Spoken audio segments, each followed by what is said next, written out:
আমরা হযরত মুহাম্মদ সাল্লাল্লাহু আলাইহি ওয়াসাল্লামের জীবনী উপস্থাপনা করার চেষ্টা করলাম। সেটি হচ্ছে হযরত মুহাম্মদ সাল্লাল্লাহু আলাইহি ওয়াসাল্লাম কুরাইশ বংশে 570 খ্রিস্টাব্দে 29 আগস্ট অর্থাৎ 12 রবিউল আউয়াল রোজ সোমবার বিবি আমিনা গর্ভে জন্মগ্রহণ করেন। পিতা মোহাম্মদ আব্দুল মুত্তালিব নাম রাখেন মোহাম্মদ এবং মাতা আমিনা নাম রাখেন আহমদ এবং পিতার নাম হচ্ছে আব্দুল্লাহ এবং মাতা আমিনা নাম রাখেন আহমদ এবং জন্মের 6 মাস পূর্বে পিতা আব্দুল্লাহ ইন্তিকাল করেন এবং বনু শাহ বংশীয় তাদের হালিমা তিনি তারপরে বেড়ে ওঠেন এবং তার দুধপান করেন এবং তাকে হযরত মুহাম্মদ সাল্লাল্লাহু আলাইহি ওয়াসাল্লামের দুধমা বলে গণ্য করা হয় এবং 6 বছর বয়সে মাতা ইন্তিকাল করেন এবং 8 বছর বয়সে পিতা মোহাম্মদ আব্দুল মুত্তালিব ইন্তিকাল করেন এবং হযরত মুহাম্মদ সাল্লাল্লাহু আলাইহি ওয়াসাল্লামের প্রিয় মানুষগুলো চলে যাওয়ার পর তিনি অনেক কষ্ট এবং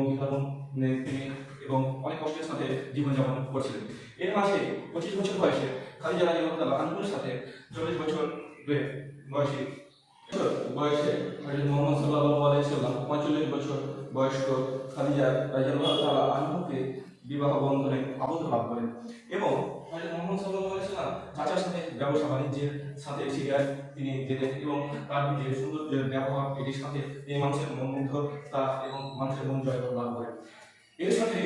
40 বছর বয়সে তিনি কেরামতায় ধ্যানমগ্ন অবস্থায় থাকাকালে আল্লাহ তাআলা হযরত জিবরাইল আলাইহিস সালামের মাধ্যমে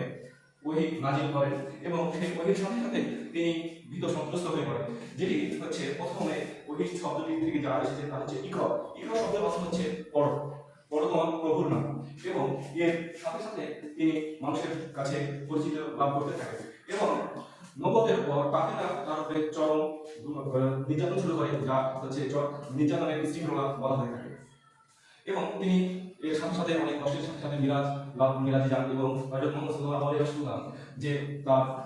নবুয়ত তা বিস্তার করতে থাকে বিভিন্ন রাজ্যে, গোত্রে এবং বংশীয় ক্ষেত্রে। এরপরে তিনি তার যে যুদ্ধ সংগ্রাম এর মাধ্যমে তিনি উন্নতির চরম শীর্ষে পৌঁছে যান এবং ইসলামের যে আবির্ভাব সূচনা যা বিশাল প্রচার প্রসারণা শুরু করে। এর মাধ্যমে তিনি 65 বছর বয়সে এগুলো ত্যাগ করেন এবং নবতী জীবনে শেষ করে আল্লাহটাকে ছাড়া দেন। এর মাধ্যমে ছড়িয়ে পড়ে বিশ্বে মানবতা যে কোরআনের যে বাণী তা আজ কিয়ামত পর্যন্ত চলতে থাকে এবং মুহাম্মদ সাল্লাল্লাহু আলাইহি ওয়াসাল্লামকে শেষ নবী বলে আখ্যায়িত করা হয়েছে। আসসালামু আলাইকুম ওয়া রাহমাতুল্লাহি ওয়া বারাকাতুহু। এরকম সুন্দর সুন্দর ভিডিও পেতে আমাদের চ্যানেলটি সাবস্ক্রাইব করুন এবং পাশে